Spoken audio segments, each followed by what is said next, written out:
quand même, elle est professeure à Paris 7, donc c'est ça que je comprends pas.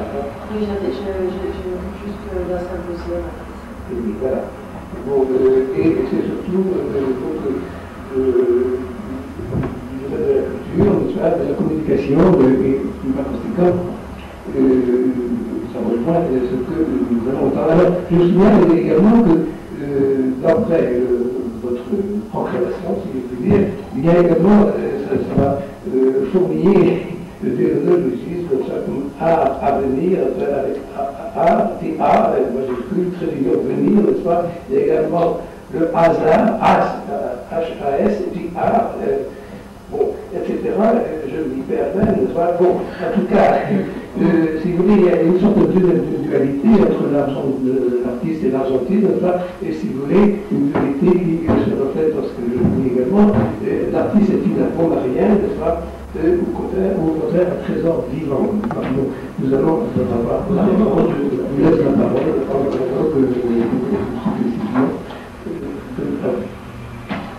alors,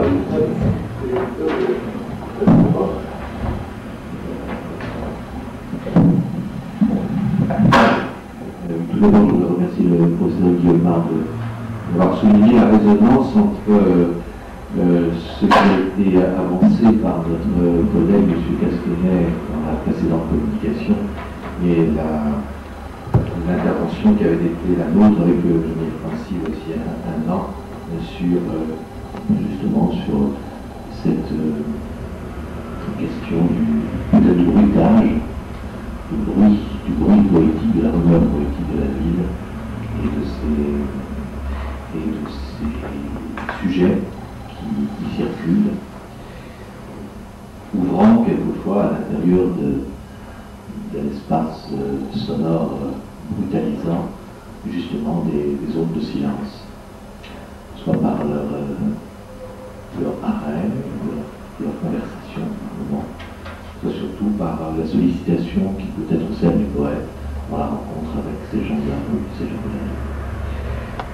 Mais aujourd'hui, je voudrais simplement me cantonner, moi, à introduire très rapidement Lise Cormery, dont le travail de recherche m'apparaît vraiment incontournable par rapport à tout ce qui a trait à la relation entre la création artistique et ce qu'on peut appeler la politique culturelle dans la cité, suivant une périodisation qui est extrêmement intéressante, en tout cas qui touche la France, qui est celle de 1959 à 2000, c'est-à-dire 41 ans de politique culturelle en France, avec à la fois un certain nombre d'aspects positifs, mais aussi des dégâts considérables, dont sa thèse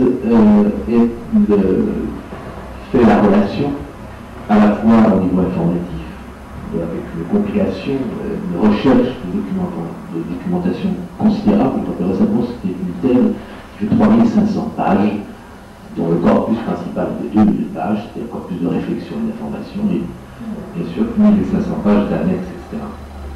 Alors, c'est un travail de réflexion, c'est une recherche d'information et de réflexion, donc, sur les politiques, sur la politique culturelle en France, depuis 1951 jusqu'à 2000, avec ces deux grands pôles, ces deux bastions, ces deux monuments ministériels que furent André Malraux et Jacques Landry. Je situerai simplement, j'essaierai de situer les 4 points extrêmement importants dans cette recherche et qui vont trouver évidemment leur résonance dans le propos que Lise Cormery va tenir sur la question de la relation entre l'art, entre l'artiste et l'argent dans la période contemporaine, ou plus exactement 1975-2001. Voilà, 2003. Et elle nous expliquera précisément les termes de cette périodisation, la précision de cette périodisation. Donc, moi, je prendrai en compte simplement 4 points dans sa recherche qui me paraissent tout à fait fondamentaux. Le premier, c'est lorsqu'elle souligne le rapport de force qui s'est instauré de façon radicale entre la création artistique et peut-être là trouverait-on le lien intime avec l'intervention de notre collègue Yves Castonnet tout à l'heure, travail avec M. Castanet, Pierre Castanet tout à l'heure, et en particulier lorsqu'il faisait la citation de Yves Michaud qui parlait de la valorisation de l'art. Donc Lise Cormery insiste très fortement sur ce rapport de force considérable entre ce qui est l'ordre de la création artistique et d'une esthétisation communicationnelle menée par les politiques culturelles pendant 41 ans dans ce pays. Un deuxième point qui est tout à fait remarquable dans son travail, c'est qu'elle montre comment une véritable déculturation, on peut employer le terme, elle l'emploie d'ailleurs elle-même, une véritable déculturation va s'opérer sous couvert de démocratisation de la culture, à travers des politiques communicantes et la dérive de l'artistique vers le culturel sous les auspices de la citoyenneté. Le comble étant évidemment ce qu'on pourrait appeler l'installation, y compris dans des lieux culturels comme les universités, de ces fameuses cellules de animation culturelle et artistique, ou action culturelle et artistique. Troisième point, c'est la question de l'esthétisation du rapport marchand qui va produire, sa thèse insiste bien là-dessus, ce que moi j'appellerais une sorte d'effacement de la création derrière son représenté.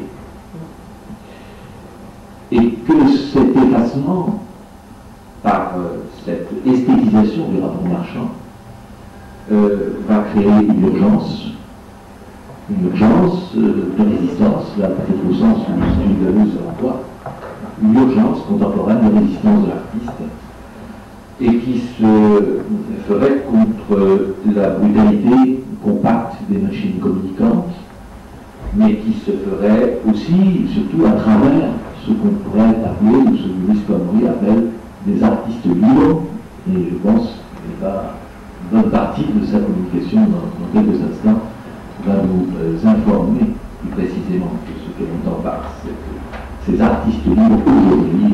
Qu'en est-il encore d'une liberté des artistes aujourd'hui?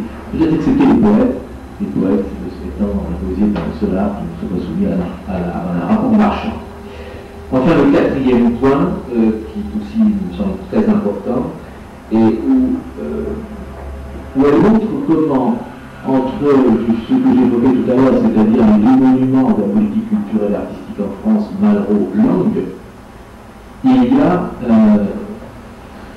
des ministres intervallaires, dont on pourrait croire que par le peu de résonance médiatique, ils ont été infimes, insignes, peu conséquents, ou en tout cas menant des politiques à ce point discrètes qu'elles perdent elles-mêmes le sens politique.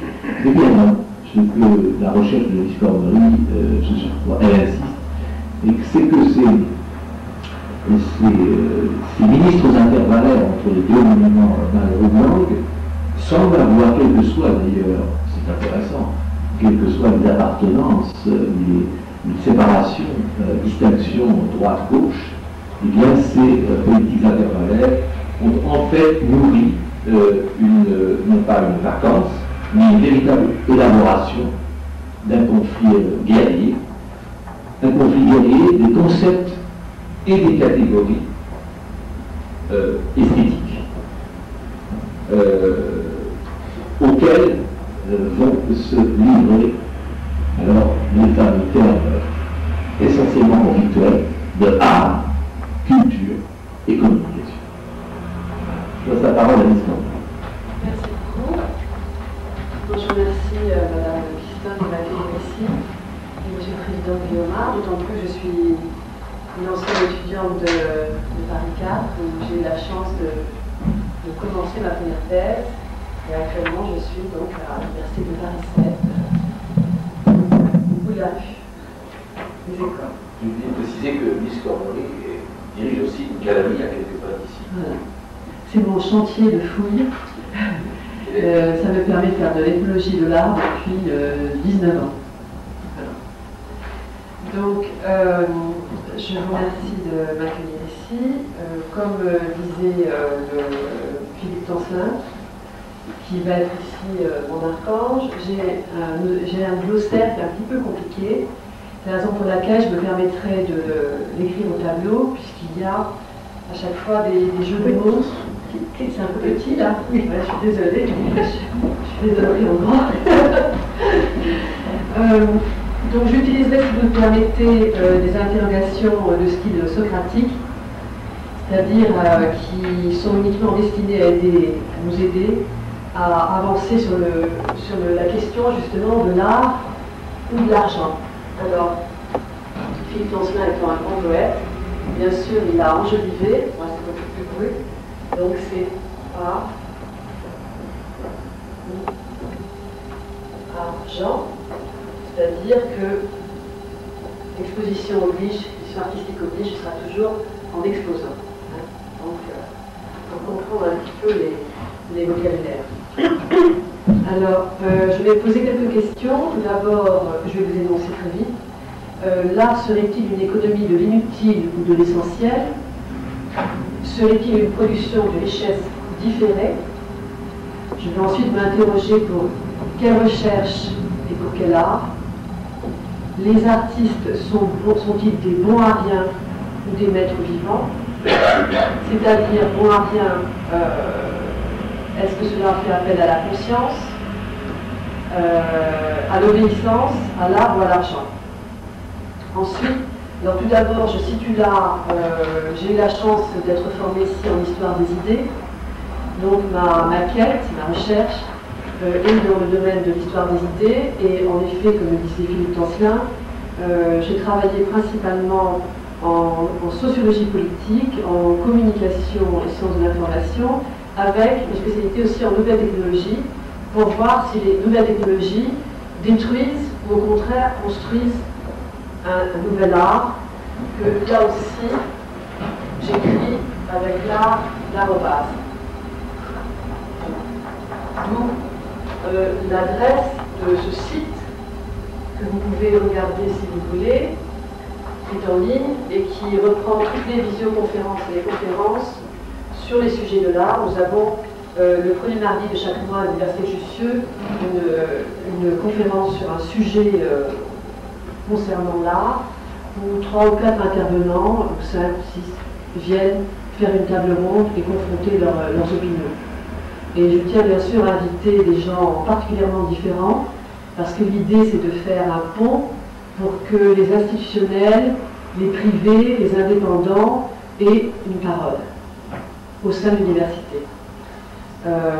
C'est ouvert au public, bien sûr, et il est principalement constitué de professeurs d'université et de doctorants, mais tous les amateurs d'art et les amoureux de l'art et de la poésie sont bien profités de la musique, tout l'art en général. Alors, donc un sujet plus politique, la question va être la France gagne un ministère et perd son aura de phare des arts. Pourquoi? Je posais la question. Et ensuite, d'un ministère ange gardien ou gardien de prison, d'un homo mediaticus bâillonné ou complice. Ça sont les questions. Et ensuite, j'aborderai les questions plus dans le domaine de la communication, spécifiquement les manipulations médiatico-statistiques sur les artistes. L'argent et les nouvelles technologies contribueraient-ils à la divulgation de l'information ou à sa confiscation? La France est-elle une terre d'accueil, de création ou de destruction de l'art? Pour répondre à Monsieur le Président qui posait la question de pourquoi, avec Philippe Tancelin, nous avions donné les dates de 1973 à 2003. 1973 parce que c'est l'ouverture de la maison de vente aux enchères de Christie's à Wall Street en 1973, qui, à mon avis, va marquer une cassure sociale, politique, économique, et va quand même changer le monde de l'art. Non pas que l'argent n'avait rien à voir à faire auparavant, il y a toujours eu des jeux d'argent, des jeux de pouvoir avec l'art, mais on va rentrer dans un système beaucoup plus, comment dire, mécanique, hein, qui peut broyer l'art, au sens de art pour art. Ensuite, la question va être nouvelle ou ancestrale économie de la mondialisation de l'art. Des théories économiques peuvent-elles quantifier une économie de l'art a priori aléatoire? Encore une question. Et pour rebondir sur la communication précédente, où il a été dit que les sociologues de l'art ou les spécialistes de l'art qui s'interrogent sur la société de l'art disent que l'art reflète la société. Là, par contre, je dirais le contraire. C'est-à-dire que pour moi, l'art pour l'art, il précède toujours la société. De toutes les façons, il est toujours en décalage. Mais c'est ce que j'appelle l'art. C'est-à-dire, parce que l'art, c'est une quête, c'est une recherche. L'artiste, il est à la recherche d'eux. Et en effet, il ne se met pas en scène. Il est comme le poète, il est comme le compositeur. Il cherche son travail intérieur. C'est une quête spirituelle à la limite du mystique. Mais ceci, bien sûr, est très subjectif. Ensuite, je vais m'interroger sur les acteurs de l'art. Ils sont nombreux. L'artiste se trouve, nous avons ici une artiste qui est d'Abitoire. Je traite plus particulièrement du problème des artistes vivants. Pour en revenir à la datation, mon travail a porté sur 150 ans et même plus que cela, puisque j'ai travaillé même jusqu'à avant 1789 pour comprendre pourquoi nous avons le phénomène de l'art il y a eu un phénomène de l'art particulièrement franco-français. Donc les acteurs que j'ai dressé une typologie. Je ne vous ennuierai pas avec toute la typologie, elle est un peu trop longue, mais j'aborderai brièvement le problème des artistes avec une tentative de typologie. Les commissaires-priseurs, la question sont-ils des commissaires-priseurs régaliens ou bien des lessiviers quand ce n'est pas des auctionnières, c'est le jargon maintenant en vigueur. Les conservateurs de musées aussi, on s'interroge sur l'évolution du conservateur de musée, c'est-à-dire est-ce qu'on a affaire encore à des conservateurs de cœur, à des conservateurs gestionnaires ou à des conservateurs rhéteurs qui vont rejoindre des artistes qui sont aussi dans la rhétorique. Alors la question qui va être posée aussi, c'est est-ce que l'art c'est l'œil ou est-ce que c'est devenu la voix?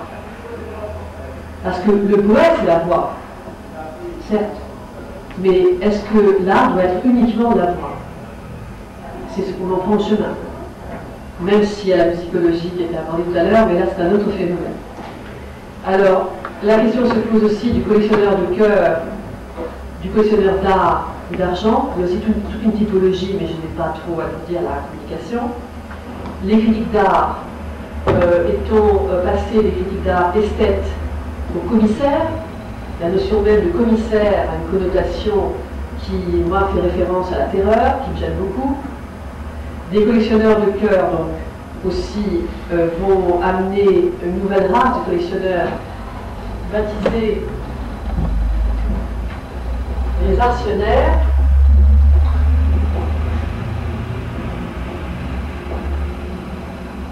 Donc cette nouvelle race qui depuis 1973, et cela va crescendo, hein, on a eu des pics extraordinaires à la fin des années 80, sont plus intéressés par l'art en tant qu'action monétaire en tant qu'art pour art. C'est-à-dire qu'on passe de la quête esthétique, artistique, philosophique à la bourse, et puis on passe bientôt au casino. Là, on est au casino maintenant. Donc, il va falloir que je vois d'autres mots parce qu'on est arrivé au temps du casino. Alors, ensuite, la question va se poser de l'état marchand, mécène, parce qu'on arrive à des renversements de situations sociopolitiques. Alors, les marchands aussi, voilà, donnent lieu aussi, bien sûr, à marché. Si ça vous intéresse, il y a tout un poster qui est à la disposition du chercheur. Alors, la France est-elle devenue plus belle au bois dormant pour l'art? Ça, c'est toutes les questions. Et ensuite, je vais tenter d'apporter quelques petites solutions. Notamment, ce qui me paraît important, c'est qu'il ne faut pas non plus trop céder au catastrophisme, donc il nous reste toujours le partage, pas au sens politique, parce qu'on a tendance dans ce pays à, si l'on voyage beaucoup, on fait la différence, à toujours fonctionner en termes idéologiques.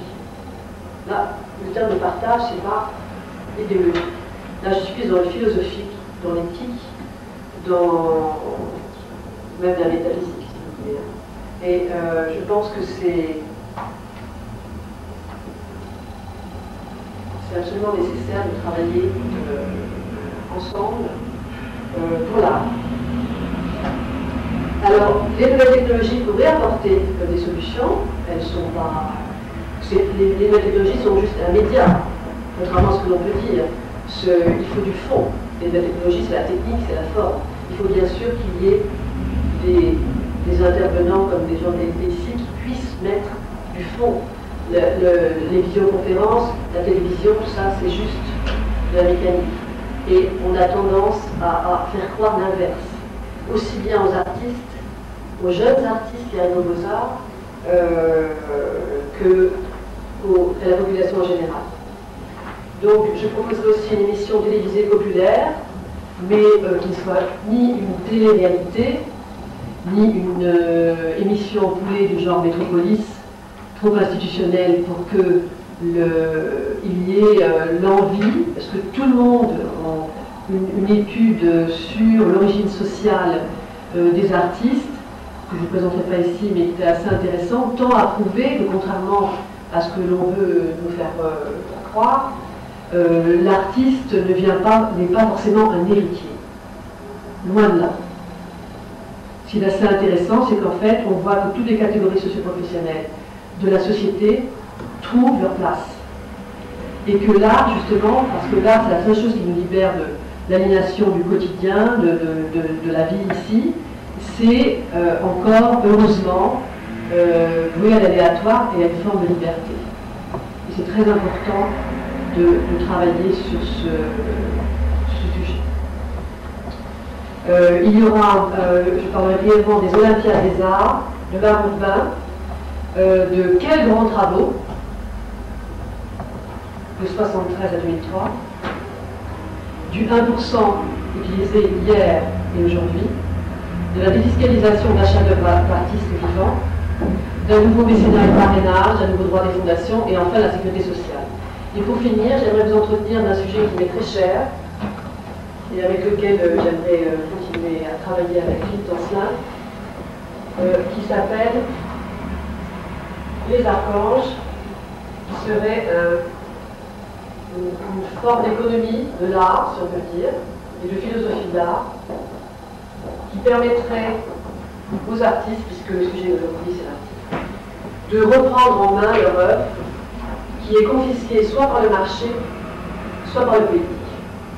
Donc je vous proposerai quelques pistes, et je vous remercie si vous pouvez m'aider à les approfondir. Alors, à la question l'art serait-il une économie de l'inutile ou de l'essentiel, on constate que cette société, cette fin du XXe siècle, puisque pourquoi 73, je vous dis, ouverture de Christie's à Wall Street, 2003 pourquoi, parce que Madame Clifton et M. Tancelin m'ont demandé en 2003 de travailler sur le sujet, donc c'est pour ça que je vais s'arrêter. Voilà. Autrement, comme l'a dit Philippe Tancelin, le travail était surtout la 5e République. Donc on constate que la société, cette fin de siècle, transformerait l'art en valeur uniquement boursière, avec l'avènement des actionnaires, qui enlèverait à l'art l'essentiel de sa fonction, c'est-à-dire celle de quête spirituelle ou intellectuelle. L'art ne serait-il pas pourtant primordial et même vital dans la lutte contre l'aliénation humaine?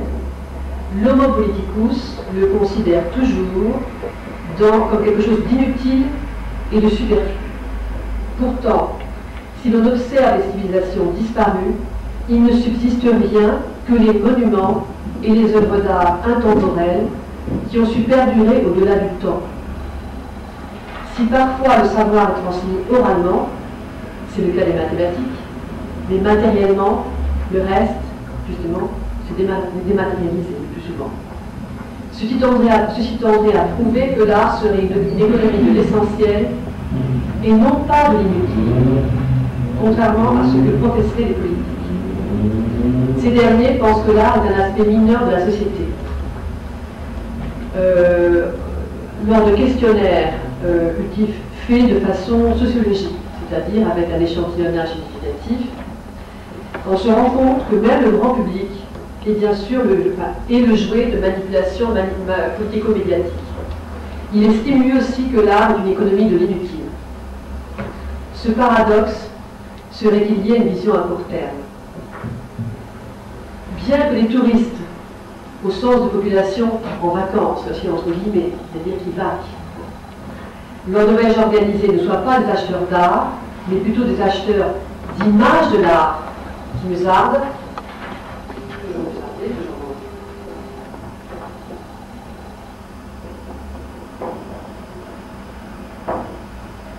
L'art nous apporterait beaucoup de richesses.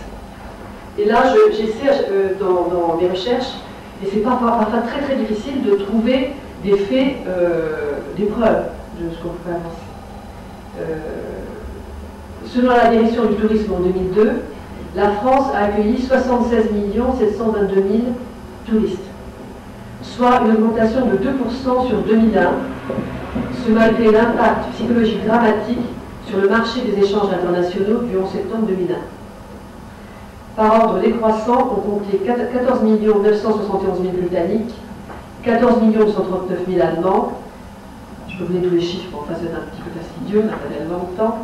Donc si en 2002 la France est numéro 1 du tourisme mondial, et ce depuis des années, ne serait-ce pas grâce au patrimoine en général, à l'art en particulier, préservé depuis des temps anciens dans le domaine architectural, des beaux objets d'art, de la peinture, de la sculpture, de la gravure.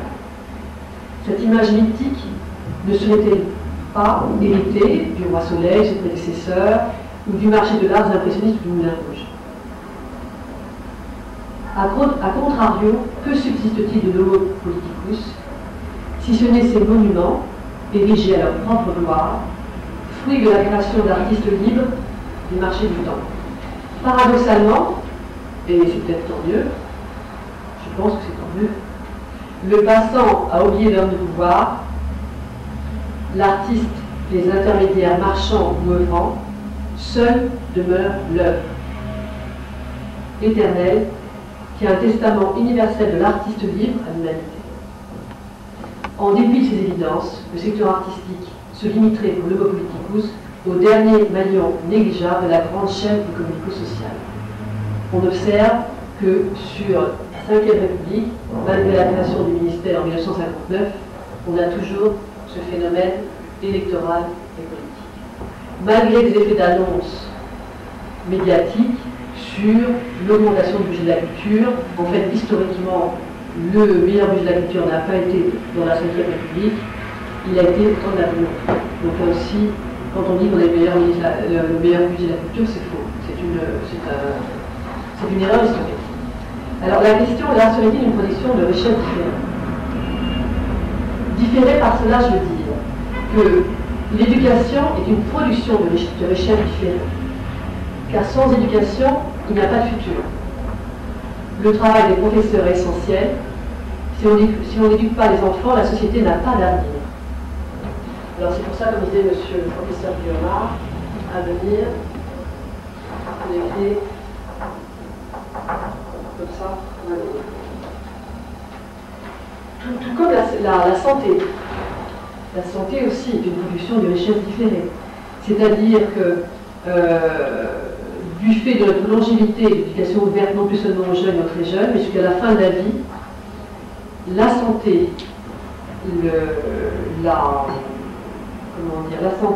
l'éducation et l'art seraient des productions de richesse différées. Je m'explique. On le sait, en France, un artiste vivant, tout comme l'homo politicus, ne commence à exister le plus souvent au mieux qu'à partir de 60 ans. Tout le monde a entendu la boutade de l'artiste Jacques Pignon. À Paris, ce sont seulement les 60 premières années qui sont difficiles. On remarque aussi que rien n'a changé depuis 50 ans. On a bien été nommé. il faudrait 3 à 4 générations avant qu'une œuvre d'artiste vivant ne trouve sa place dans la grande chaîne économico-sociale. Avec la longévité humaine, l'artiste libre serait-il dorénavant pratiquement capable d'un retour sur investissement de son vivant. Une typologie de l'artiste permettra de nuancer ce propos.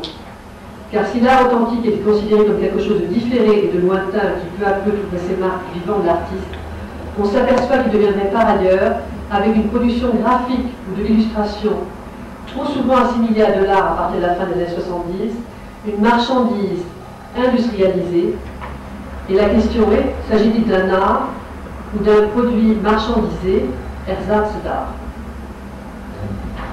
Une théorie économique intéressante qui est de Léa Grandvillers, historienne de l'art, dit que justement, pour revenir sur ce qui a été dit tout à l'heure, que l'art reflète la société, elle prouve par une étude de 40 ans en Corée.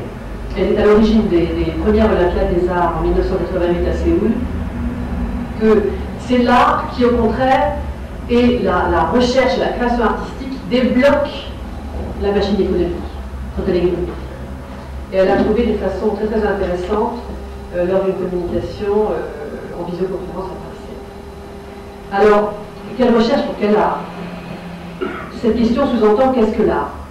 Donc ici, doit-on considérer l'image et les nouvelles technologies comme art? Moi je dis pourquoi pas. Parce qu'en art, les 6 clés de voûte de l'art, c'est serait, pas être présomptueux, serait donc les citer, les 6 principes de l'art, c'est-à-dire incontournable, technique, travail, temps, transcendance, tolérance, c'est la raison pour laquelle avoir, pourquoi pas, tout dépend de la philosophie, et tissage de réseau, qui est historiquement incontournable, que ce soit lors de la Ve République ou avant. Le problème qui est posé par les nouvelles technologies, c'est que ce tissage de réseau devient l'art lui-même. Et là, c'est très embêtant. Parce qu'il ne faut pas... Ce n'est pas la forme qui doit prendre le pas sur le fond. Et c'est un peu paradoxal, parce qu'en même temps, quand on parle d'art, c'est de l'esthétique, c'est de la forme.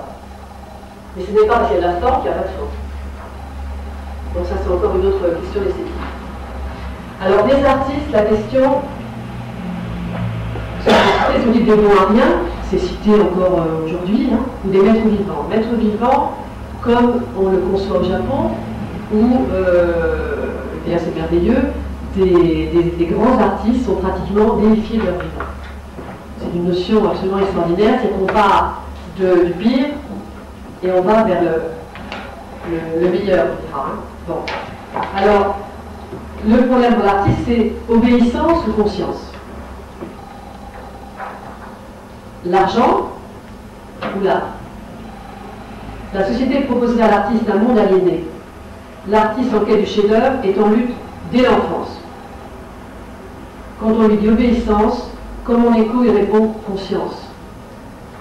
Quand on lui assène l'argent, mais avec, bien sûr, réalité,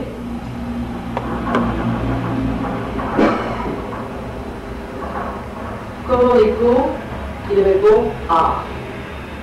C'est pas la même chose. Saint Paul aurait dit que celui qui ne travaille pas ne mange pas. Certes.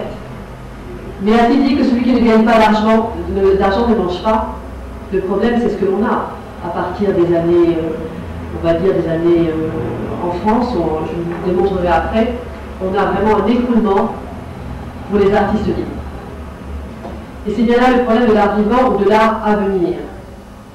Si Derain a pu, l'artiste peintre Derain, exception qui confirmerait la règle, obtenir l'adhésion du père, parce qu'il y a aussi un problème social, il y a aussi un problème socio-psychologique au niveau de la famille, c'est somme toute parce que l'argent était présent très rapidement pour Derain. Derain se souvient Ma mère me disait toujours que j'étais un bon à rien, que je commençais tout, que je ne finissais rien, que j'étais un raté. Mon père aurait voulu que je sois militaire. La première fois que j'ai exposé, j'ai vendu pour 2000 francs. Ça l'a fait réfléchir. Il m'a donné 10 000 francs. C'est comme ça que j'ai pu aller à Collioure avec Matisse. On travaillait du matin au soir. Parce que, comme le dit très joliment Michel Deneuve, que Marielle vient de donner, il dit toujours qu'en fait, l'artiste, il doit travailler 2 fois plus que les autres. C'est un peu comme le chercheur. Et c'est souvent une notion qui n'est pas comprise du grand public en général. Mais le problème de l'argent, qu'en est-il quand il n'y a pas d'argent? Si Malraux avait pensé le problème et obtenu en 1964 un statut social pour l'artiste qui ne vendait pas d'œuvre, paradoxalement, le gouvernement de gauche qui s'est appuyé sur les votes des artistes qui prennent le pouvoir à partir des années 80, les vendait à l'encan, les marchandisant en leur imposant des quotas de vente minimum, sous peine d'être exclus, ou comme le préconisait, je suis désolée, parce que c'est un vieux Jack Lang, éventuellement mis au RNI la potion anti-révolution en leur jetant les miettes de l'abondance. Pourtant, comme écrivait déjà Rodin, les artistes puisent largement au fonds commun, amassé par la tradition, mais ils accroissent aussi ce trésor. Ils sont vraiment des inventeurs et des guides. Et c'est la raison pour laquelle je n'adhère pas à la notion de l'art, c'est l'image de la société, l'artiste, il fait comme fait la société. Non, l'artiste, c'est un guide, il a la foi, et il est en quête de. C'est utopique, mais c'est ce que je considère comme artiste libre. Voilà. Et donc là, peut-être pour éclairer mon propos, je vais vous donner un petit travail de schématisation, qui j'espère pas trop que vous vous ennuyiez, qui a été fait à partir de travail sur le cerveau. Et c'est très intéressant parce que cette recherche sur le cerveau, qui a été faite donc, à partir d'éléments scientifiques, a donné lieu ensuite à des vérifications sociologiques. Ça fonctionnait pas mal du tout. Donc on a même eu des problèmes on a eu même de bons problèmes avec des personnes qui n'étaient pas forcément contentes par la classification. Et c'était bien la preuve que ça fonctionnait. Alors, donc, là, le cerveau droit, comme vous savez, et le cerveau gauche permettent un travail différent. Donc, on va avoir affaire à des... Je peux m'excuser, ce n'était pas très visible. Des typologies de base qui feraient appel, je dis bien ferait, tout ceci au conditionnel, pour l'artiste libre,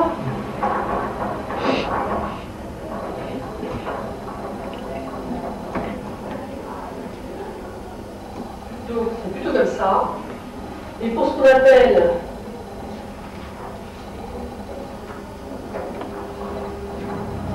le communicard, il y aura d'autres profils que je vais mettre au milieu, parce que lui est vraiment au milieu. Le tartufard, parce que nous sommes dans le pays de Molière, il ne faut pas oublier. Donc c'est artistique, le chef-d'œuvre.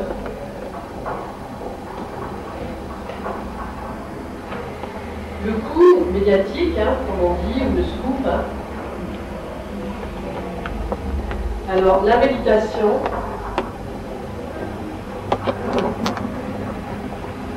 l'aptitude scientifique,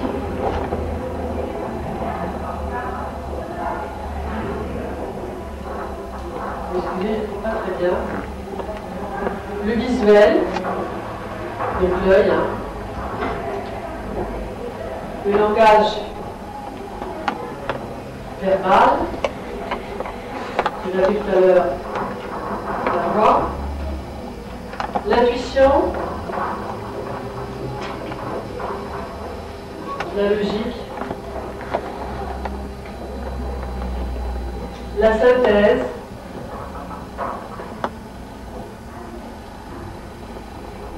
l'analyse, avec justement c'est plutôt schématique, la compréhension holistique,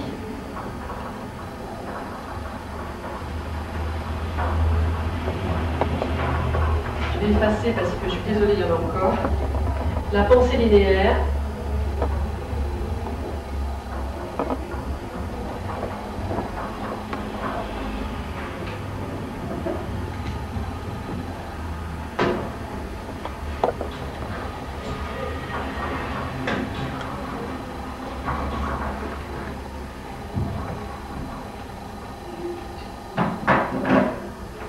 L'autonomie.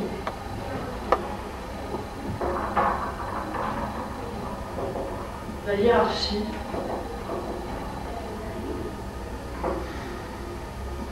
Le spirituel. Le matériel.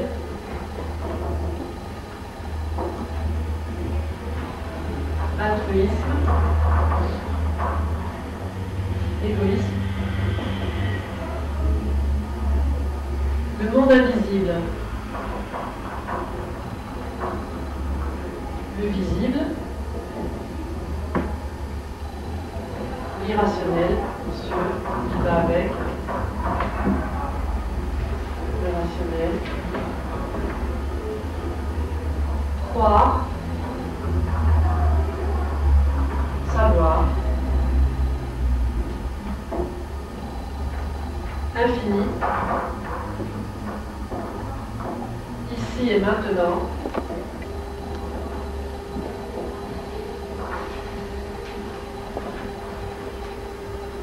La foi, qui va croire, la preuve, l'anarchisme,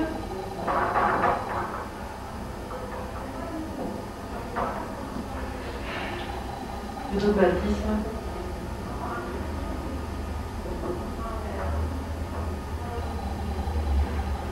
la spiritualité religieuse ou cosmique,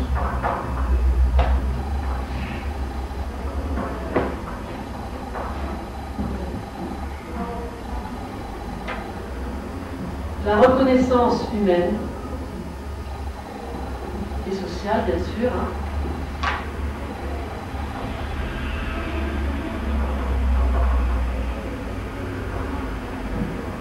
Donc, art,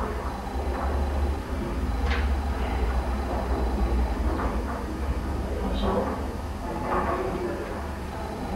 et ce que j'appelle donc la conscience humaine, au sens large du terme, par opposition à l'obéissance sociale. Alors, il y a d'autres, voilà, c'est les bases un peu. Alors il y a d'autres profils que je vais vous mettre au tableau, parce que c'est aussi important, qui sont les cumulards,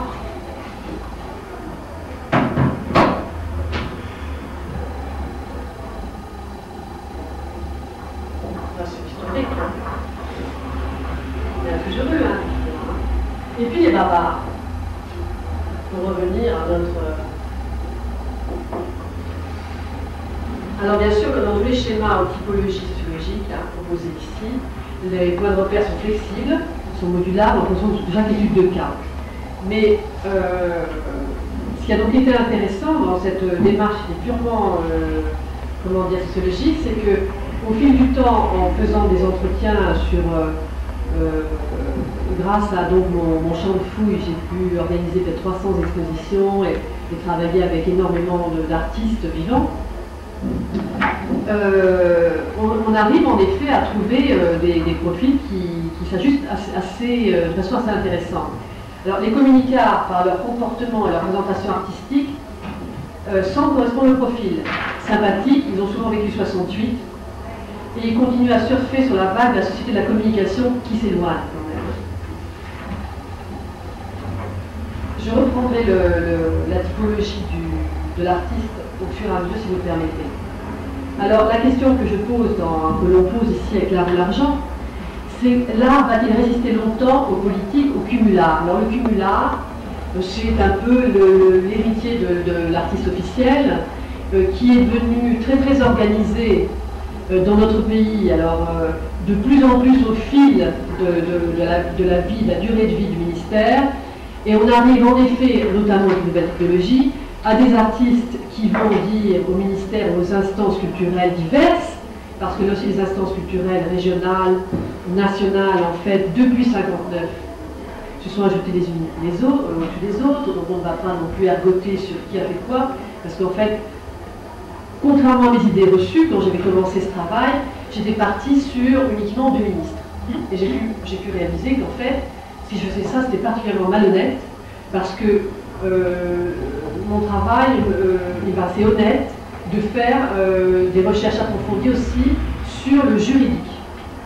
Donc le juridique a été une colonne vertébrale qui m'a permis d'avoir des points de repère, même si parfois les lois étaient introuvables, et que c'est uniquement grâce aux artistes, aux acteurs de l'art, que j'ai pu savoir, par exemple, qu'ils n'avaient plus le droit à la sécurité sociale, qu'ils étaient assujettis de l'impôt à la TVA, qu'ils n'avaient plus le droit de voyager avec leurs œuvres d'art sans payer de TVA, des tas de choses que je n'ai trouvées ni dans Le Monde, ni dans Le Figaro, ni dans Libération, ni à la télévision.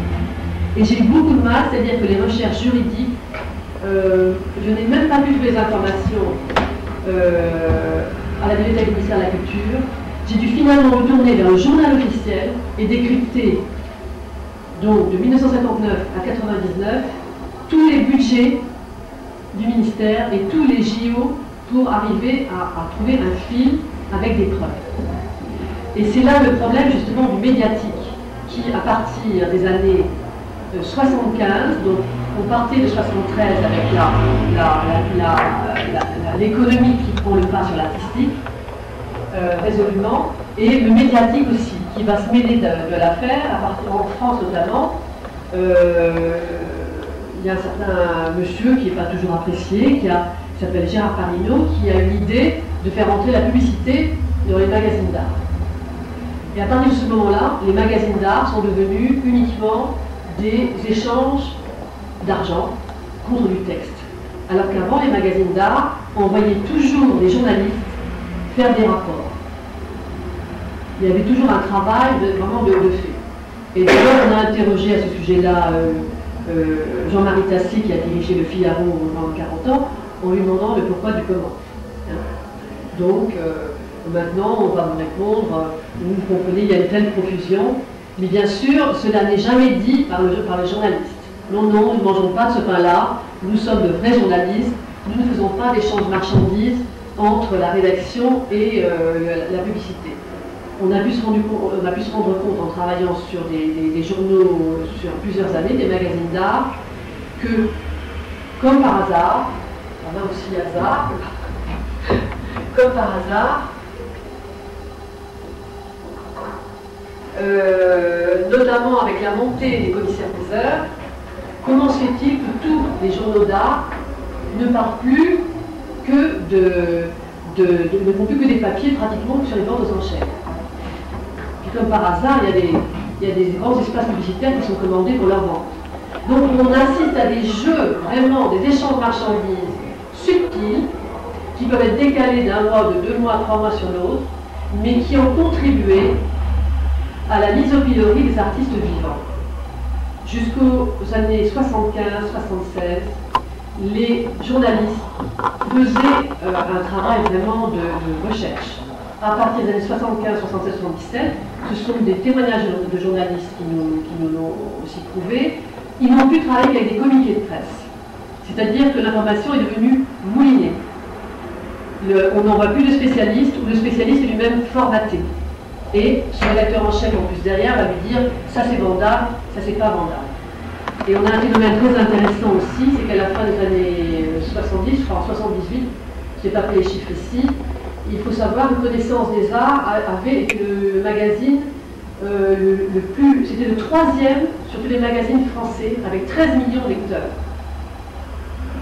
En 1999, il en a, je crois, j'ai plus le chiffre exact, entre 35 000 et 50 000. Et le numéro 1, c'était les 7 jours. Donc vous voyez, c'est vraiment là quand même des preuves assez probantes de l'envahissement de la communication sur l'art. Alors, la question c'est, qu'en est-il devenu la quête du chef-d'œuvre, de la recherche pure et dure? L'art aurait-il vendu son âme à l'homo politicus et à l'homo mediaticus? Ne serait-il plus qu'un leurre médiatique au service du pouvoir politique et de l'argent? Pourtant, n'est-il pas ce qui reste de l'esprit dans une société où le sacré est occulté ou nié? Pour revenir à celui qu'on cite toujours, Veblen, sociologue, mais de la fin du XIXe, serions-nous revenus à la situation que Veblen dénonçait à la fin du XIXe siècle? L'horizon se serait-il encore obscurci à la période fatidique du 1984 d'Orwell? Et c'est très intéressant parce qu'en fait on a vu des lois passer et vraiment on avait c'est l'année 84 d'Orwell. Il y a eu notamment la loi, j'en parlerai après, où les artistes, auparavant les artistes pouvaient ne pas vendre. Grâce à la loi de Malraux en 1964, ils avaient droit à la sécurité sociale. Et nous étions considérés justement comme un pays phare parce que pour la première fois, l'artiste était reconnu au sein de la société. Même s'il ne vendait pas, ce n'était pas l'économie qui faisait ou le politique, c'était l'artistique qui quelque peu lui donnait une place dans la société. Donc 64. Et en fait, 84, on a eu l'opposé, c'est-à-dire que la maison des artistes, il a été décrété que, par loi, une réglementation, que l'artiste devait gagner au minimum, je me souviens plus, c'était environ 35 000 francs. Je donnerai les chiffres exacts par exemple, parce que ça va crescendo. Hein. Et il est bien évident qu'un artiste vivant qui fait un bon travail coûterait bien de rien vendre. Et on arrive à un système encore plus pernicieux, c'est que les marchands qui font leur travail, c'est-à-dire on appelle ça de couveuses, de découvreurs, d'artistes, ont aussi maintenant des problèmes. Hein. C'est-à-dire qu'ils peuvent avoir des contrôles fiscaux et s'ils ne vendent pas, on leur donne des amendes et le plus souvent ils doivent fermer. Même s'ils disent, je expose par exemple, des gens qui vont exposer des grands bâchers, qui n'ont jamais vendu un bâcher en 16 ans, mais ce sont des grands artistes. L'État vous dit, mais ce n'est pas vrai. Vous vendez le noir. Donc on arrive à des systèmes de destruction d'un marché qui était un marché qui vivait que de passion. On a Maria, vous connaissez Yann Grandmiller aussi peut-être, non? Yann Grandmiller. C'est une personne qui a pendant 50 ans c'est elle donc qui est à l'origine des Olympiades des Arts à Séoul, mais elle n'a vécu que par la passion. C'est grâce à elle que la Corée s'est ouverte à l'art contemporain. Bon, mais si vous voulez, là aussi c'est une personne qui est obligée d'arrêter, bien sûr. Alors, les travailleurs seraient-ils désormais condamnés non plus aux travaux forcés à perpétuité, mais aux loisirs forcés, enfer extrême, quand la suprême abstraction, l'argent, aussi Veblen, se limite au RMI et au nouveau paysage culturel français de la télé-réalité. Depuis les années 90, dans un grand retour en arrière, les pauvres et les artistes libres seraient-ils plus que jamais esclaves de l'arbitraire et de l'insolence des privilégiés et de ceux qui modifiaient leur fortune sans mettre la main à la pâte en achetant et revendant non des réalités mais des abstractions. Alors que bien sûr le politique nous donne un discours qui est totalement différent. Ce qui m'a beaucoup intéressé, c'est le décalage entre ce que l'homo politicus héros, moi j'étais partie de là. Pour moi, Malraux c'était un grand héros, tout ça, donc j'étais dans le mythe. Alors la question que je me suis posée après, c'est les héros. Alors, je suis arrivée à la conclusion.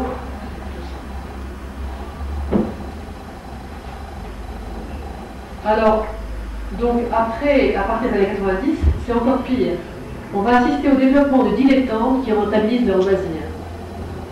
Les institutionnels, le ministère de la Culture, mais pas seulement, aussi le ministère du Travail, le ministère des Sports, l'encouragent, le planifient et le qualifient de marché d'artistes. C'est-à-dire que sous le couvert de « vous allez être libres, les artistes », c'est vous qui maintenant allez prendre en charge tout. les frais, le soutien, vous allez être marchand, relations publiques, etc. Et parce que ça fait en effet un nouveau marché pour l'État. Cela va ainsi donner lieu à des marchés où l'artiste va se mettre à l'état de son stand, valeur ajoutée d'un art qui n'a pas eu le temps de mûrir, juste semé, déjà récolté. Sommes-nous dans l'abbêtissement ou dans l'épanouissement d'esprit? Ou alors y aurait-il une volonté délibérée de destruction de l'art? Transformerait-on le marché de l'art en une jungle où, comme avant, l'artiste doit travailler 2 fois plus que les autres, comme disait Michel Deneuve, qui est un compositeur qui travaille sur les orgues de Cristal Paché, mais où, paradoxalement, si avant l'art créait l'argent, maintenant l'argent crée l'art. Et c'est tout le dilemme. Et c'est là où on voit réagir. Et ce, malgré l'expansion incessante du ministère de la Culture. Mais là aussi, il faut prendre des chiffres, faire un travail de fond pour dire est-ce que le ministère est un ange gardien ou un gardien de prison? Alors, historiquement, on réalise que la France gagne un ministère, mais elle perd son aura de faire des arts au même moment. Alors, 59. Pourquoi? Alors, il peut y avoir plusieurs solutions. On aurait peut-être créé ce ministère afin d'endiguer des problèmes à venir. Ou alors, aurait-il été lui-même préjudiciable à l'épanouissement des artistes libres? Comme vous l'avez compris, je prends plutôt la défense des artistes libres. Ils m'intéressent plus, mais les communicateurs sont quand même aussi intéressants, on verra, dans le cas des nouvelles technologies. Parce qu'il y a des artistes aussi intéressants. Un ministère en gardien de prison. Alors, une enquête de 59 à l'an 2000 tendait à prouver que jusqu'à la fin des années 70, comme je vous le disais, un artiste pouvait bénéficier de la loi sociale de 64, même s'il ne vendait rien ou très peu. À partir des années 80, les artistes ne bénéficieront plus de la sécurité sociale qu'après une cotisation minimum de 1200 heures de SMIC. Il prévoit un minimum obligatoire de 47 796 francs de vente d'œuvres d'art en 98 par exemple. 100% de la rémunération est assujettie à une utilisation maladie veuvage de 0,85 avec une CSG de 7,50 et des CRD à 0,50. Comme on le sait, un artiste vivant qui sculpte, qui peint, qui grave, il ne peut pas. Il ne peut pas gagner tel montant actuellement, d'autant plus que la crise économique perdure du 90. On va donc constater que des centaines d'artistes seront vraiment expulsés de la sécurité sociale des artistes et de la maison des artistes. Il y aura un pic notamment vers le début des années 90. Interpellé sur ce sujet grave en 88 à l'Assemblée nationale, le ministre de la Culture Jacques Lang objectera à quelle différence que s'il n'y a plus de sécurité sociale, il y aura le RMI. Je cite, parce que je ne vais pas dire n'importe quoi, lors de la présentation du budget le 24 juin 88, Jacques Lang, ministre de la Culture, traitera la situation sociale des artistes. C'est le JO de 88, page 1775. Le député Charles Metzinger l'apostrophe. La création artistique vit de ses créateurs et de ses artistes. Les artistes, quant à eux, ne vivent pas toujours bien de l'art.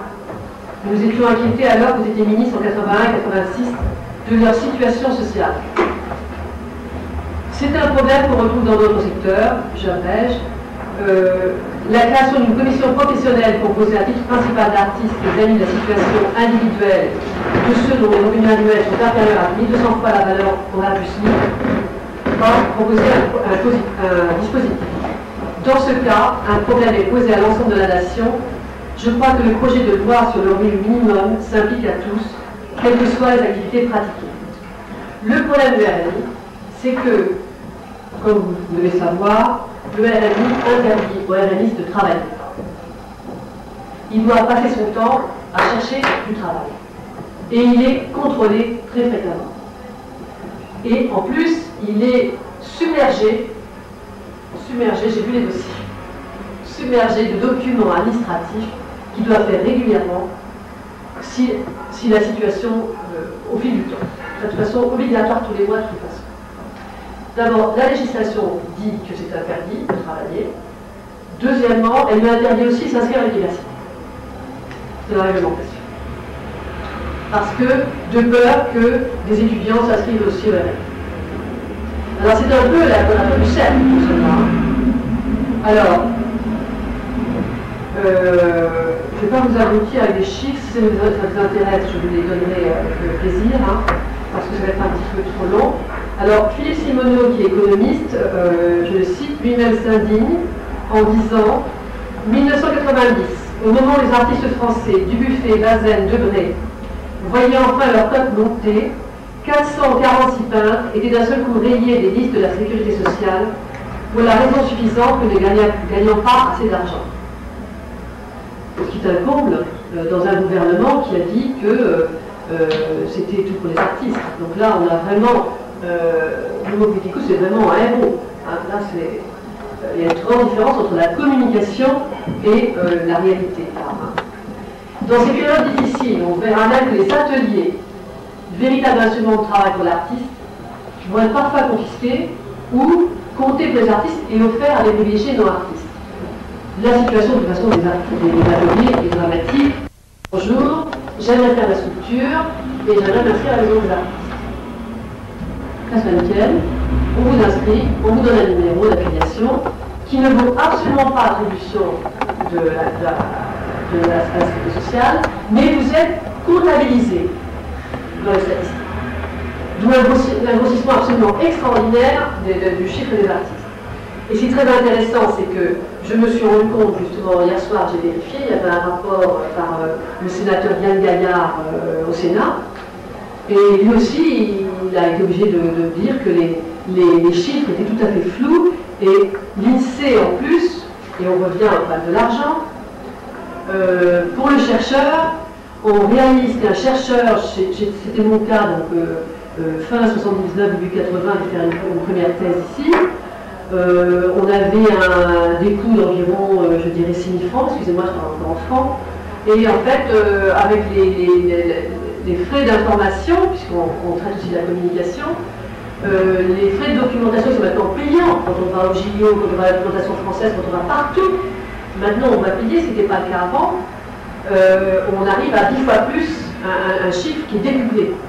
Alors que je ne pense pas que le pouvoir d'achat des étudiants, ou même des Français, est décuplé à part quelques rares.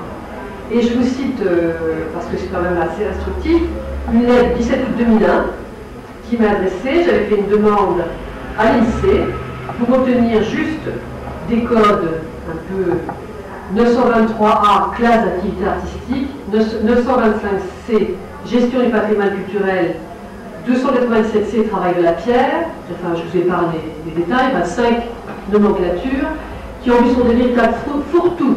On vous met tout le monde, vous n'avez aucun moyen de savoir si c'est un artiste, si c'est un encadreur, enfin.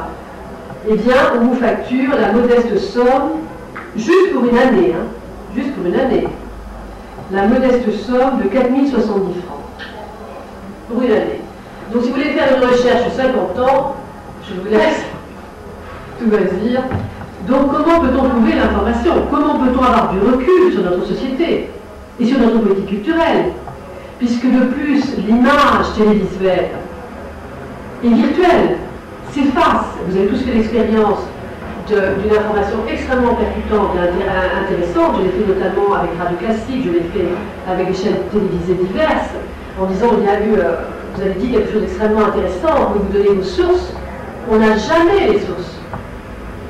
Donc tout devient volatile, et c'est pour ça qu'on est vraiment dans un système de 1984, avec un lavage de cerveau qui est quand même inquiétant.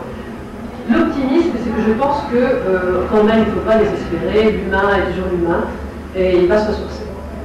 Et notamment à la question terre d'accueil, de création, de destruction de l'art, en rebondissant sur le sculpteur Lee qui dit « La France est la terre qui enfante les plus belles originalités pour aussitôt les annihiler », ce qu'elle avait noté en vivant dans notre pays.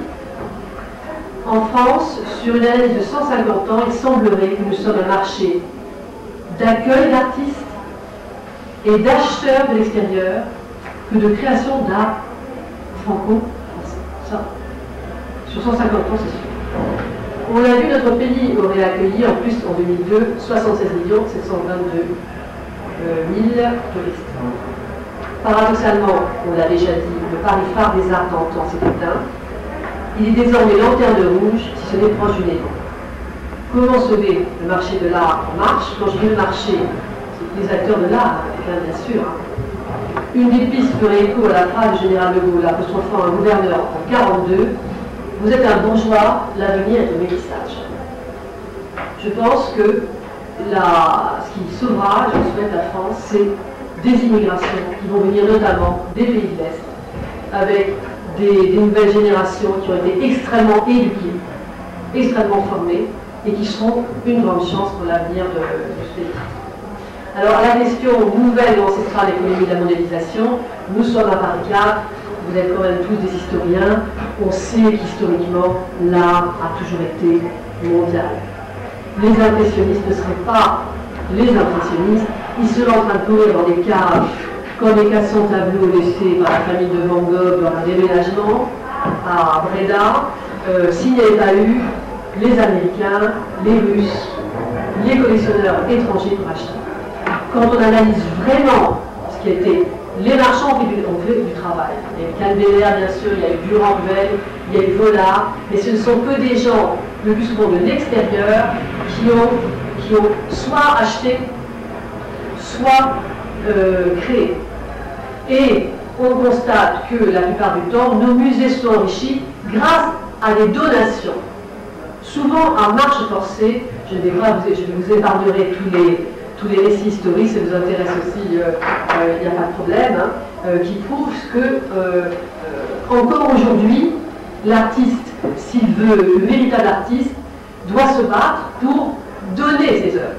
Mais ça pose bien sûr le problème de la conservation de l'art, du musée, du conservateur, de sa fonction et de sa philosophie, de son éthique. Est-ce qu'il est lié à l'économie ou est-ce qu'il est lié à l'artistique et à la quête du beau et d'une transmission du patrimoine à la société? Donc, une réponse, mais vous êtes libre de rebondir si vous n'êtes pas d'accord, c'est qu'en fait, historiquement, même depuis le XVIe siècle, même si l'Europe est petite, et si on va jusqu'aux Égyptiens, de toute façon, l'art a toujours été un instrument d'échange, ou surtout un instrument, le terme instrument n'est pas bon, c'est une inspiration qui, je reprends Léa Grandbiller qui a très très joliment démontré cette théorie, c'est l'artistique qui développe l'économie. Elle a constaté donc en Corée, le pays est sorti d'une économie déplorable avec un grand travail par le président Park où il a mis tout le monde au travail artistique. Mais c'est dès qu'il a démontré, si ça vous intéresse, ce sera visible en ligne sur Internet dans une semaine du jeu. Alors, les théories économiques peuvent être quantifier une économie de l'art par essence aléatoire. Bon. Alors, les pistes, il y a quand même l'association for Cultural Economics International qui travaille sur ce sujet, qui est très intéressant, ça vous intéresse aussi. Je pourrais vous donner le site internet. C'est une association vraiment internationale qui travaille sur des sujets du culturel dans le monde. C'est extraordinaire, il y a des échanges, ça se fait sur la danse, la musique, la poésie, tous les arts. C'est extrêmement riche, donc c'est une source, si vous intéresse, je peux même vous donner le nom du président et son adresse, son email, son courriel. Alors les auteurs que l'on retrouve toujours, parce qu'en France, dans tous les pays, il y a toujours des auteurs un peu fétiches.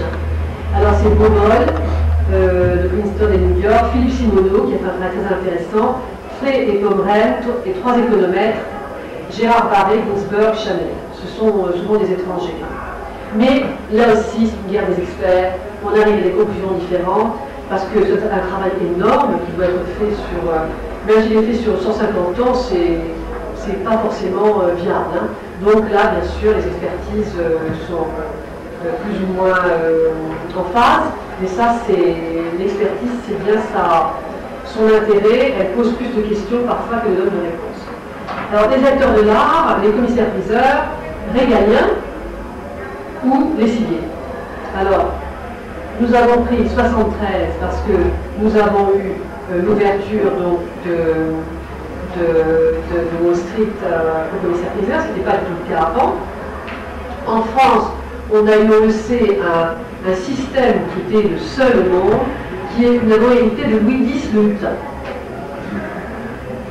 et qui en fait a nommé des personnes qui étaient au service du roi, qui étaient des officiers. Ce système quelque peu privilégié, qui a permis quand même de faire passer des choses. En plus, c'était très intéressant parce que socialement, comme c'était les courtisans, comme c'était les gens autour du roi, ils avaient le pouvoir et ils avaient la reconnaissance sociale. Donc, on s'est tourné vers eux. Alors là aussi, il y a une procédure qui a été faite. Alors, qu'est-ce qui se passe? En 1998, l'Europe, puisque nous sommes en Europe, a décidé qu'au 1er janvier 1998, il y aurait une nouvelle loi.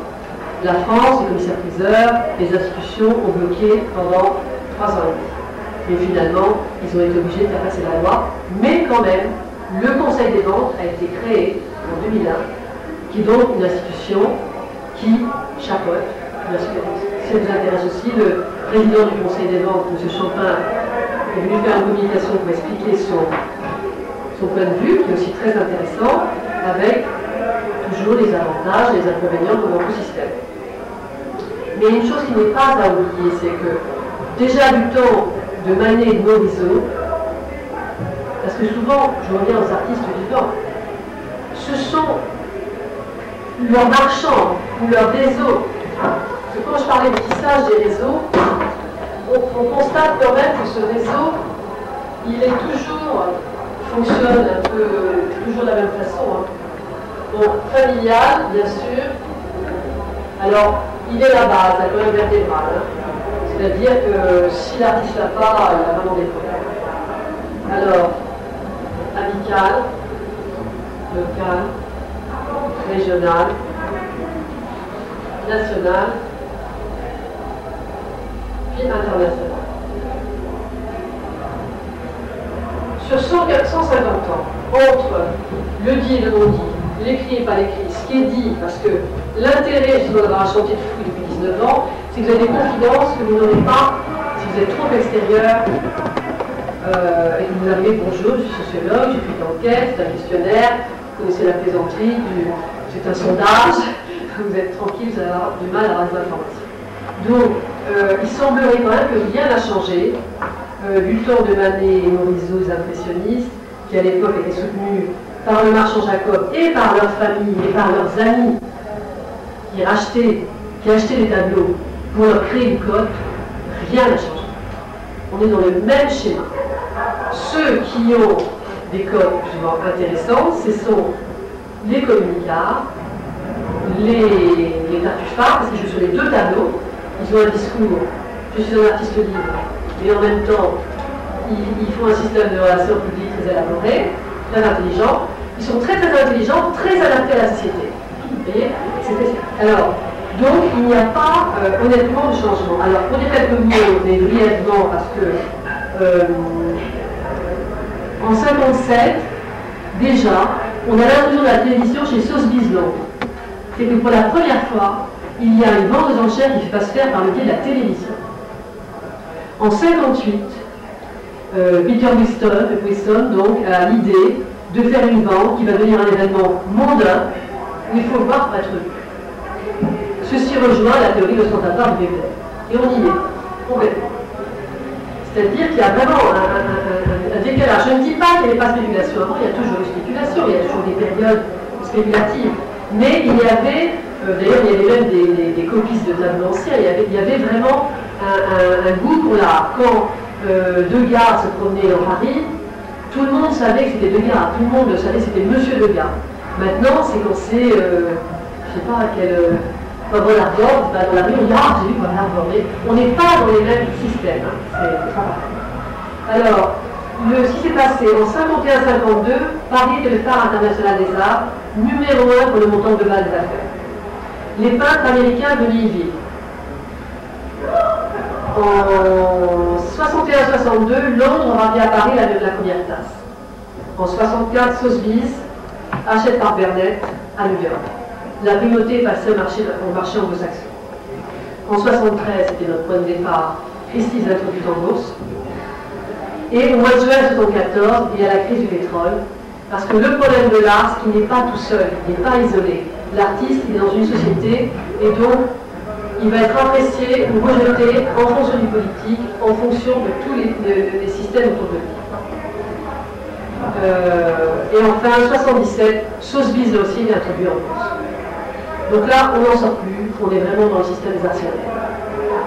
Et cela va aller crescendo parce qu'à partir des années 80, mais pas seulement en France, les institutions muséales, étatiques, alors que le ministère normalement de la Culture a été créé pour servir l'art, non pas la servir, va au contraire lui aussi intervenir et acheter des artistes et faire des comptes. Et c'est là où je pose la question, gardien de prison ou ange gardien? Est-ce que c'est sa fonction? Je ne sais pas. Alors, ce qui est intéressant, c'est que, donc, à partir de 2001, on a un nouveau système. Honnêtement, si on l'analyse, on n'a pas l'impression qu'il y a une évolution. Alors, les conservateurs rhéteurs ou conservateurs du cœur, les premiers sont contre l'intrusion du public, sont des esthètes, sont des chercheurs, et on arrive en effet à une autre génération. D'ailleurs, on le voit dans l'enseignement, dans les cursus qui sont exigés. On arrive ensuite à des conservateurs gestionnaires et enfin à des conservateurs rhéteurs avec des discours extrêmement intéressants sur l'art.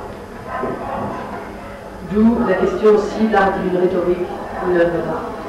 Et je faisais référence, mais je cite le dictionnaire Hachette 2001. On qualifie de rhétoriqueur ou rhéteur un écrivain, et il cite Jean Molinet, Jean Lemaire de Belge, Jean Mesquinot, Jean Marot et Guillaume Crétin. Et je pose la question, Guillaume Crétin n'aurait-il pas de nombreux héritiers en cette fin de siècle? Un petit peu d'humour, c'est tout. Alors, enfin, on parle, la question qui est posée souvent, c'est est-ce que c'est la fin des grands marchands? Est-ce que c'est l'avènement du règne des auctionnières? Je suis résolument optimiste. Il y aura toujours des artistes, l'art n'est pas mort, l'humain a des ressources. Et je pense qu'il y aura des ajustements, mais que chacun trouvera sa place. Les experts et les marchands, bon, ils sont souvent ridiculisés, c'est vrai, mais en fait, l'expert et le marchand sont les seuls qui engagent la responsabilité pour 30 ans. Ils sont les seuls qui ont une garantie trentenaire, et la plupart du temps, les gens ne le savent pas. Les commissaires-priseurs n'ont jamais eu de garantie trentenaire, ils passaient la garantie au vendeur. Au moment de la transaction, l'expert prenait le relais, et c'était ensuite l'acheteur et l'expert. Donc, contrairement à ce qu'on pourrait penser, ça n'a jamais été le cas. Le Conseil des ventes a en effet institué un système qui va mieux, c'est-à-dire que maintenant, il y a une garantie décennale partagée entre l'expert et le commissaire-priseur. C'est un plus, ce n'est pas le cas. Alors, on a parlé du savant, le critique d'art, qui a un rôle aussi. On est passé du savant esthète au commissaire. La question c'est le critique d'art qui est au service de son propre ego et de la communication de son image, mais qui est au service de l'artiste et de son œuvre. Les collectionneurs, c'est pareil, on l'a dit tout à l'heure. On est passé des collectionneurs de cœur aux artionnaires et on arrive au surf art, c'est-à-dire qu'on a d'ailleurs même on le trouve dans les magazines qui traitent de l'art, on arrive à ce qu'ils appellent la consommation de l'art. D'ailleurs, la DEC, une banque de données très prisée qui a été rachetée par Bernard Arnault, qui est donc partie prenante en vie. C'est-à-dire que, comme vous savez, le problème de la communication, c'est qu'elle est tout sauf gratuite, pour rebondir sur ce qui a été dit tout à l'heure. Et maintenant, si vous voulez savoir quelle est la cote d'un artiste, avoir une information sur un artiste, ce n'est plus que ce qu'on appelle du pay-per-view. C'est-à-dire que vous devez payer pour avoir l'information sur l'artiste. Donc, on arrive à un système aussi de surf art, des personnes qui se disent collectionneurs, mais qui sont vraiment... On a beaucoup de collectionneurs imaginaires, il y en a beaucoup dans notre pays, mais là on arrive à un système vraiment c'est devenu un nouveau système social. Je vais écouter parce que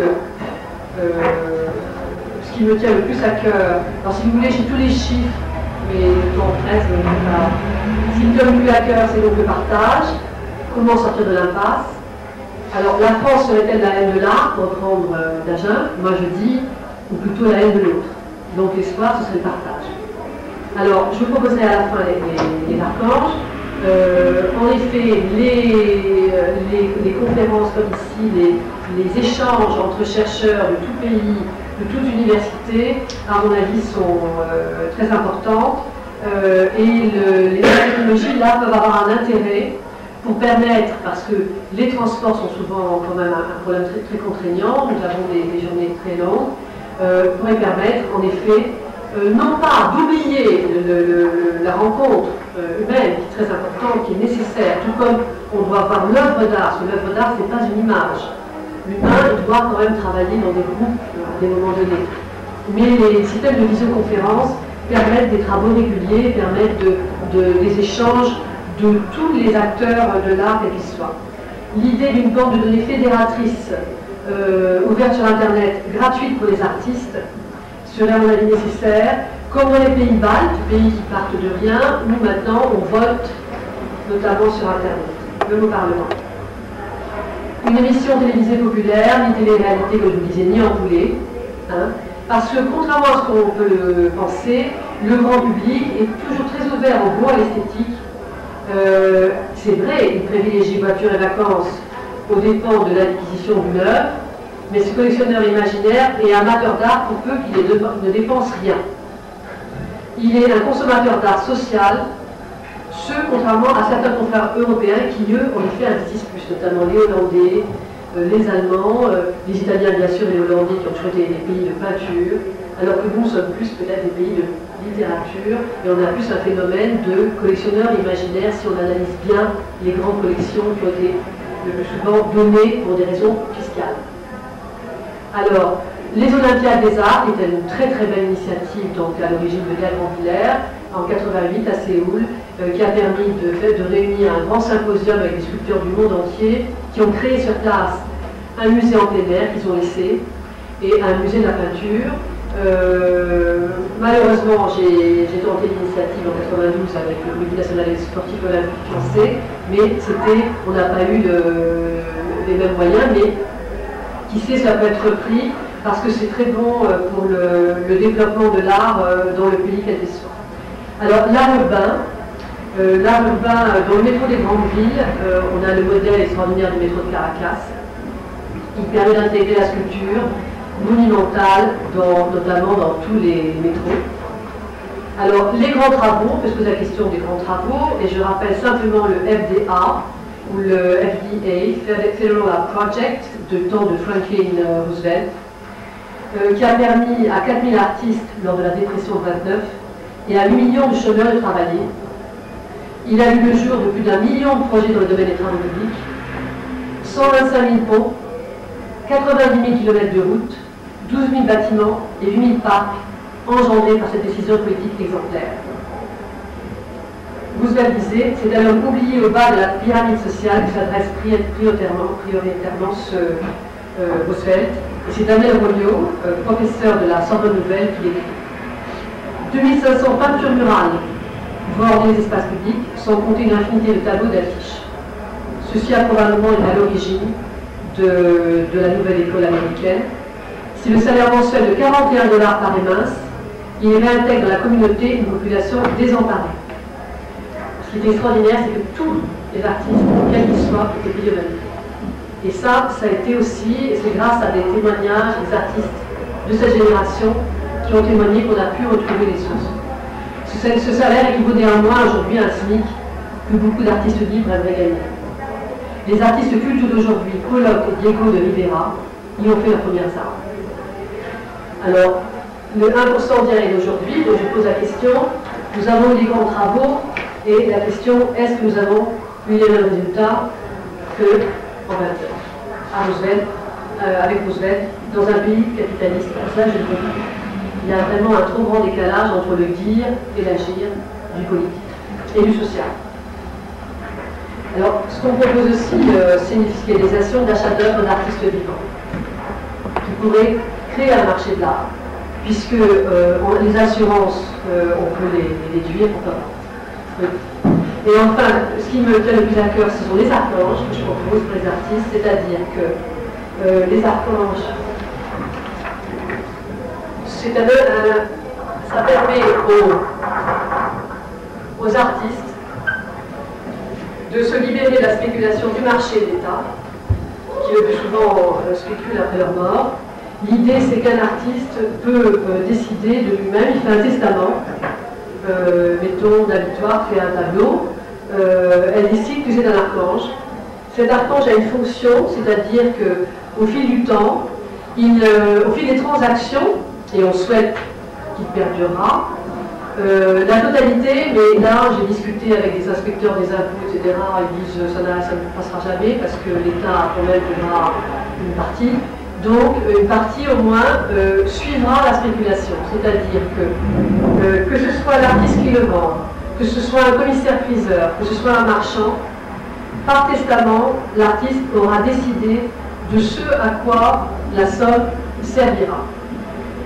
Et l'idée, alors les archanges peuvent prendre plusieurs aspects, j'ai étudié pas mal de sujets, donc ça peut être une formation d'œuvre avec une communion de tous les intervenants. C'est pas une communication de tous les intervenants. Alors naturellement, des esprits, les catholiques m'ont dit « Ah, mais ça correspond au repentir, à la rédemption ». Je dis non, pas du tout. C'est simplement je ne vais pas dire une trinité, mais s'il y a trois, c'est une trinité, c'est une communion, et on décide ensemble on va vendre cette œuvre d'art d'un artiste mort qui a fait un testament, ou l'ayant droit a fait ce testament, eh bien, l'artiste a décidé que 50% de la somme devait être attribuée à une mission sociale, de conscience qu'il a choisie, qu'il a déterminée, et elle doit impérativement être respectée. Alors bien sûr, ça pose des tas de questions, la pérennité du contrat, créer une ONG ou pas créer une ONG, enfin, il y a des tas de questions qui ont été posées, que je vous dis brièvement. Ceci dit, ceci est expérimenté. Ça a été expérimenté avec des marchands, ça a très bien marché, ils ont joué le jeu. Donc l'idée, c'est de mettre vraiment en place ce système qui permettrait à l'artiste de gérer, même après sa mort, de façon posthume, son œuvre d'art qui, donc, s'il y a spéculation, la spéculation ira grandissante, mais accompagnera l'œuvre. Et le message de l'artiste continuera. Voilà. Donc, je vais vite en terminer. Je vais juste vous lire une petite lettre. Justement, pour un artiste qui a été un professeur d'université japonais, il voulait acheter une œuvre. Et donc, la réponse a été de l'ayant droit, laissons comme le Christ disait, laissez les morts enterrer les morts et prenez soin des vivants. Cet artiste, l'artiste inconnu, est mort. Si un jour l'ayant droit vend une toile de lui, ce sera pour respecter son testament et sa vie. Parce que c'est une image de sa vie en fait. Hein. Le plus souvent, c'est ce qu'on a vécu. Donner l'intégralité de sa vente à un clochard dans la rue, ce qu'il a été, un artiste peintre affamé et sincère, à un enfant battu et humilié, à une mère de famille battue par son mari, etc., etc. Et il a dit, alors ça aussi, c'était expérimenté lors de campagne de mécénat, on va se poser la question, est-ce que c'est du mécénat? Non, ce n'est pas du mécénat, parce que le mécénat, c'est encore un autre système. Et je vais juste répondre sur les archanges avec ou sans le marché. Oui, ça peut très bien fonctionner. Les archanges avec ou sans l'État, là, ça va être un petit peu difficile parce que, comme le disaient les inspecteurs des impôts, il faudra un accompagnement à la spéculation, autrement le projet sera assassiné par l'État. Et il sera considéré comme hors la loi. Donc, il faut à tout prix une ONG, à moins que vous ayez d'autres propositions. On a aussi posé la question de la loi d'Amra, vous connaissez peut-être, c'est une loi égyptienne, considérée comme une égyptienne qui a été reprise plus tard par le judaïsme, qui consiste un petit peu en disant si vous priez Dieu, si vous demandez, vous devez rendre. Hein. C'est pas ça non plus. Le crédit islamique éthique, je pourrais vous développer si ça vous intéresse encore une autre notion qui suit des règles coraniques avec la zakat et l'awala, qui consiste à dire que sur les biens dormants, tous les musulmans, chaque année, doivent verser 2,5% de leurs revenus de ces biens dormants Et nous, bien sûr, dans la religion chrétienne, pour ceux qui sont chrétiens, il y a à peu près l'équivalent du denier du culte. Mais ce n'est pas ça, si vous voulez. L'idée, puisque nous aussi nous traitons l'artiste, c'est que l'artiste ait le droit de reprendre en main l'avenir de son œuvre, de son message. Parce que même si je suis innocente et naïve, les grands artistes ont toujours travaillé dans la quête, le message, la recherche. Voilà. Je vous remercie de votre attention et désolé si je suis un petit peu long.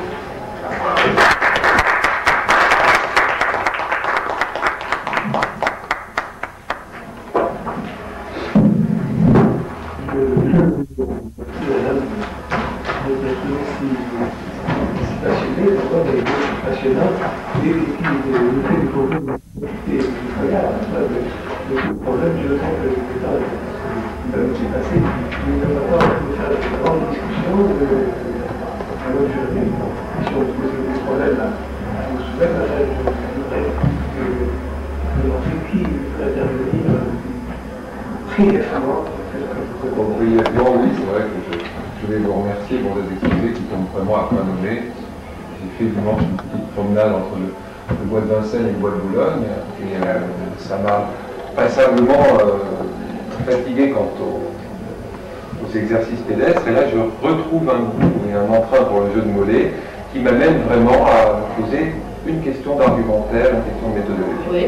Parce que là je vois que vous citez des cadres explicatifs, des outils explicatifs qui vont de champs aussi divers que ceux de la sociologie, des sciences politiques, de l'histoire sociale, de l'histoire de la philologie, de la neuropsychologie, de la psychologie. Or, ne craignez-vous pas qu'en utilisant ces cadres explicatifs sans les expliciter, sans dire que je parle au nom de tel cadre explicatif dans mon argumentaire, sans citer les références d'articles auxquels vous faites allusion, sans citer les données chiffrées, quand il est question de données chiffrées, hors du 2,5% que tout bon musulman doit verser quant à ces biens matériels, ne craignez-vous pas que votre champ de fouille, je le cite, soit fané par des questions de méthode? Non, pas du tout, parce que, au contraire, je ne voulais pas vous assommer avec ça.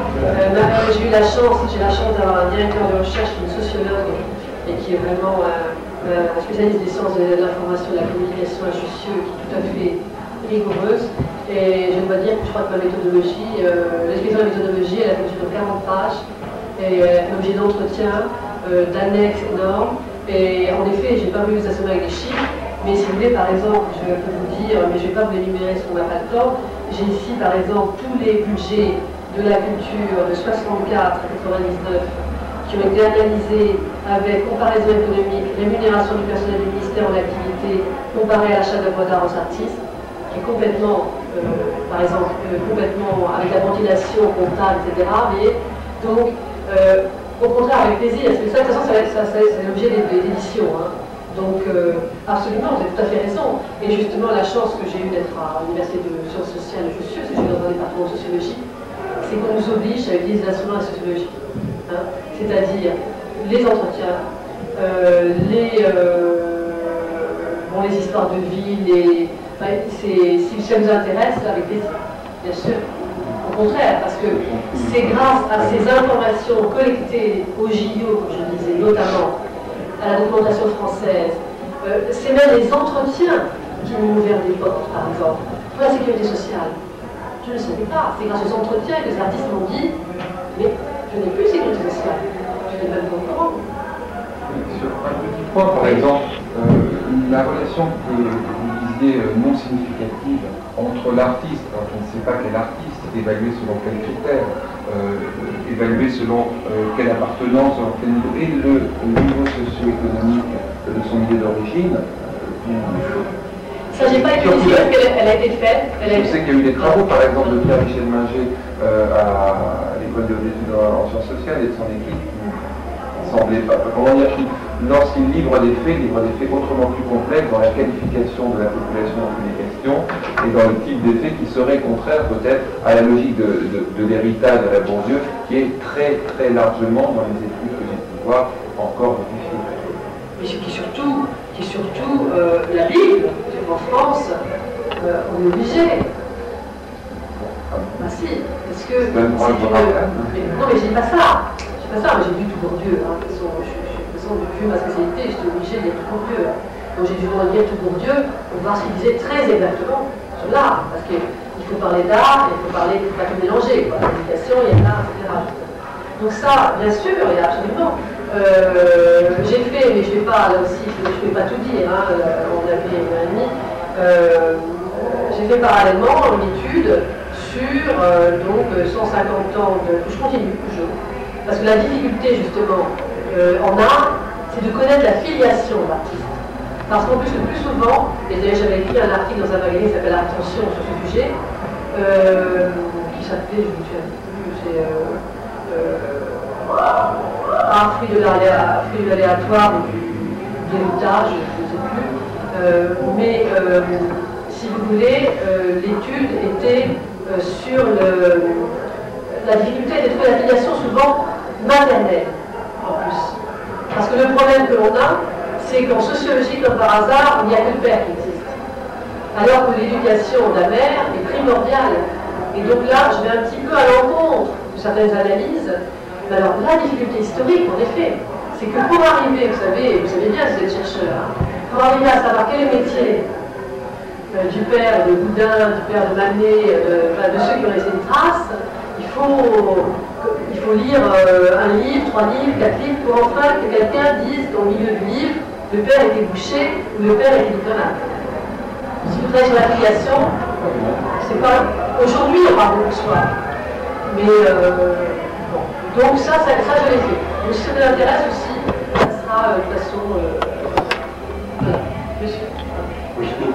Je vous remercie pour cette documentation qui rejoint tout à fait mon expérience. Moi, je n'ai pas cette documentation, mais je me promène dans les expositions, je vais dans les galeries, etc. Et depuis des années et des années, je fais au fond le même constat que vous avez fait. En plus, vous avez lancé un appel. Et moi, je pense, compte tenu du grand nombre de problèmes qui se posent, que chacun peut apporter peut-être une petite pierre. Ce que moi je propose, c'est qu'on revienne à une définition de l'art qui, justement, fasse la différence entre les tartuffes et les autres.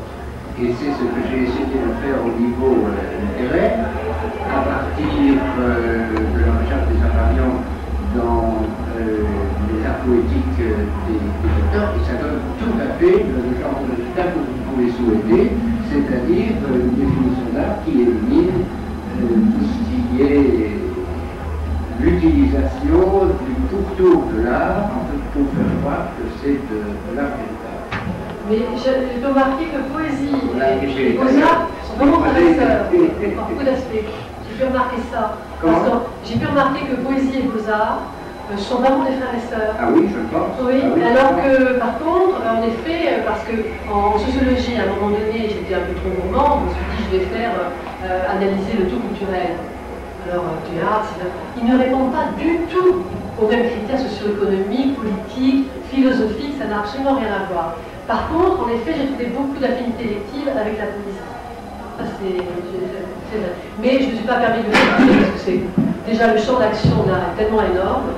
Et par contre, comme disait monsieur, s'il est sociologue, c'est ce que nous tentons de faire à Jussieu, au contraire, ce qui est intéressant, c'est d'avoir des ponts entre nous tous pour échanger des informations, parce que la recherche est tellement âpre, elle est tellement chère que c'est difficile parfois d'avoir des informations percutantes, surtout sur de longues années.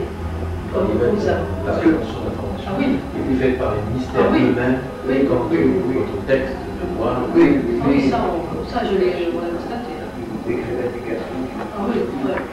Là, j'ai pas très bien compris pour nous, chercheurs, la documentation est gratuite, elle est à la BNF.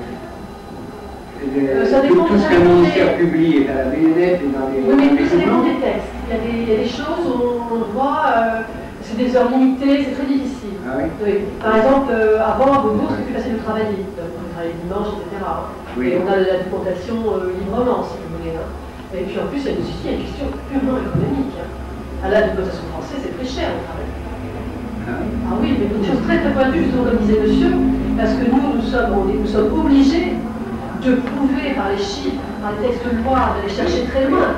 Et c'est très onéreux parce qu'en effet, alors justement, quand on parle de la technologie, l'avènement de l'Internet, le problème, c'est que l'information est d'un niveau journalistique, ce n'est pas d'un niveau de recherche pure et dure. Vous voyez ce que je veux dire?